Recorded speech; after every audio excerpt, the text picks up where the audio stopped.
Jane Smith est assise à bord d'un vol Lufthansa Airlines à destination de Francfort, en Allemagne.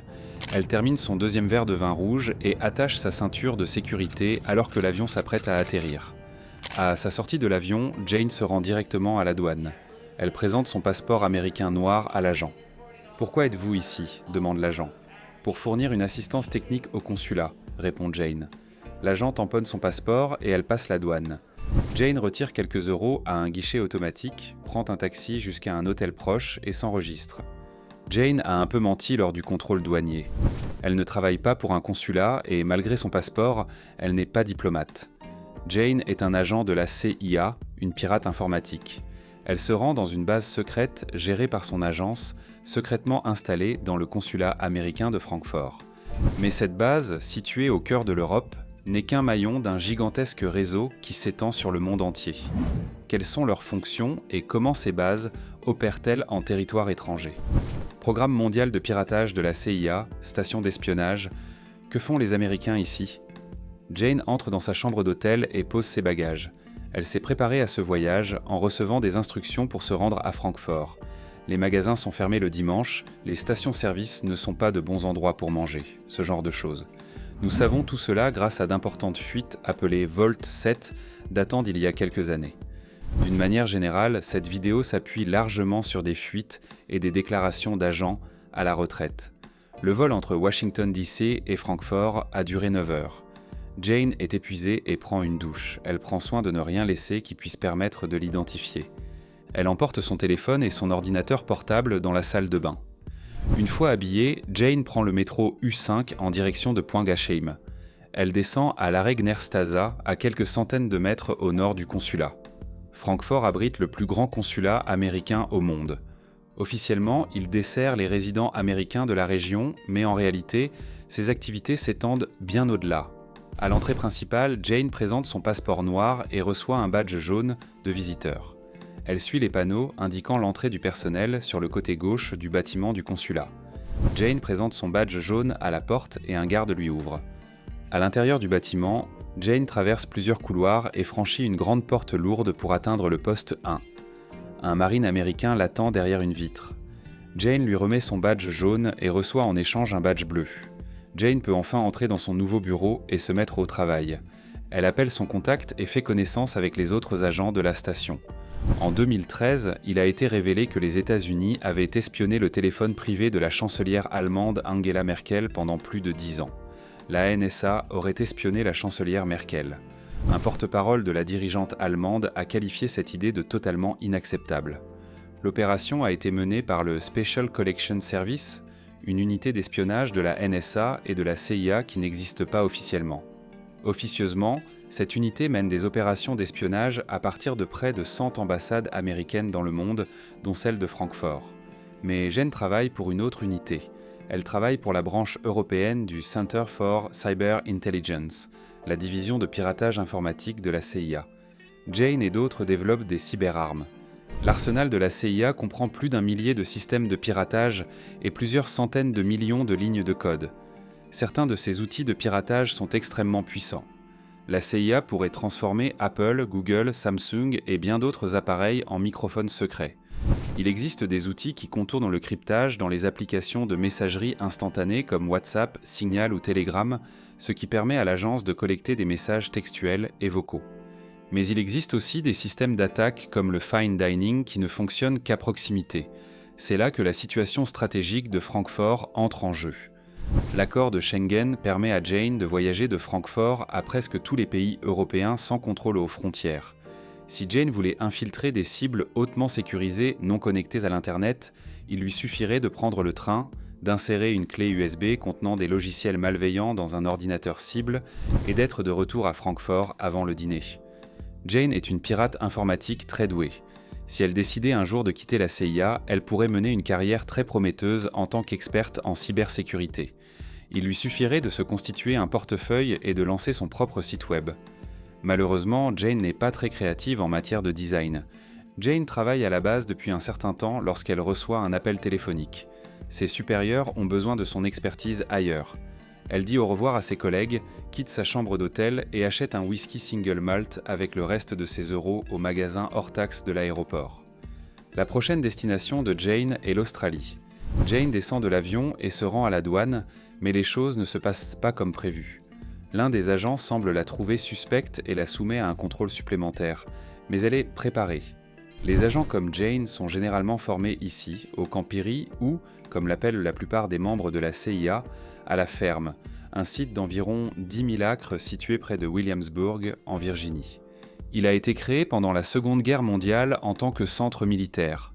Le centre d'entraînement a ensuite été converti en camp pour les prisonniers de guerre italiens et allemands. En 1951, la CIA l'a repris et l'a transformé en école secrète d'espionnage, officieusement bien sûr. En fait, la CIA a construit toute une fausse ville. Il y a plusieurs maisons et dortoirs pour les étudiants et le personnel de formation. Le site dispose de plusieurs champs de tir, de hangars à bateaux au bord de la rivière, de pistes d'entraînement à la conduite et d'un aérodrome. Les élèves apprennent tout ce qu'il faut savoir sur la vie d'un agent secret sur le terrain, de l'entraînement aux armes de base à la manipulation d'explosifs, en passant par les techniques pour échapper aux poursuivants et la surveillance sur le terrain. Les élèves s'entraînent à infiltrer une frontière étroitement surveillée par des miradors et des chiens policiers. La capture de l'ennemi est simulée en kidnappant les étudiants dans leur dortoir et en les interrogeant. Il y a même une fausse prison où les étudiants apprennent à faire face à la détention militaire. Si l'entraînement doit être encore plus intense, les étudiants sont emmenés à Harvey Point, à quelques heures au sud de la ferme. C'est là, entre autres, que l'opération visant à tuer Oussama Ben Laden a été planifiée et entraînée. Jane se trouve devant un douanier à l'aéroport australien. Elle se souvient comment survivre à un contrôle secondaire grâce à un manuel de formation de la CIA. Les deux questions les plus fréquentes dans cette situation sont « Pourquoi êtes-vous ici ?» et « Où séjournez-vous ?» Jane a appris à maintenir sa couverture quoi qu'il arrive. Lorsqu'on lui pose une question, Jane donne une réponse rapide et concise, sans pause ni hésitation entre les questions et les réponses, exactement comme l'indique le manuel. Elle sait que toute information inutile ou réponse trop précise pourrait prolonger l'entretien. C'est pourquoi elle reste concise et simple. Elle s'efforce de rester calme sans déglutir ni se mordre les lèvres, rien qui puisse la trahir, et cela fonctionne. Au bout de quelques minutes, l'agent lui rend son passeport et elle peut entrer librement dans le pays. Jane est assise avec ses collègues dans un casino d'Alice Springs, une petite ville située au cœur de l'outback australien. Elle est entourée de nombreux Américains, ce qui n'est pas inhabituel. La plupart d'entre eux travaillent à Pine Gap, une base militaire située à proximité et gérée par les gouvernements australiens et américains. Jane et ses collègues jouent à un étrange jeu de dés américain appelé Craps, lorsqu'un groupe de youtubeurs australiens se joint à eux. Ensemble, ils boivent, rient et parlent peut-être un peu trop de leur travail. Les Américains présents dans ce casino ne sont pas des soldats ordinaires et Pine Gap n'est pas une base militaire ordinaire. Pine Gap est un centre d'espionnage ultra secret. 1 millier de personnes travaillent dans cette installation de défense commune, dont le nom est assez trompeur. En fait, à ses débuts, les Australiens ne travaillaient que comme cuisiniers, peintres ou concierges, alors qu'aujourd'hui, près de la moitié du personnel est australien et l'autre moitié américain. En réalité, c'est la CIA et la NSA qui tirent les ficelles. Si Pine Gap était à l'origine un site défensif destiné à surveiller les missiles nucléaires soviétiques pendant la guerre froide, les services de renseignement américains ont rapidement compris la véritable utilité de cette base. Aujourd'hui, c'est la plus importante station de collecte de renseignements des États-Unis dans le monde. La base compte 38 antennes paraboliques, dont beaucoup sont enfermées dans d'énormes structures aléatoires ressemblant à des balles de golf. Elles sont construites pour cacher et protéger les antennes qu'elles contiennent. La plupart de ces antennes communiquent avec des satellites espions américains tels que Orion 3, 5, 7 et 9.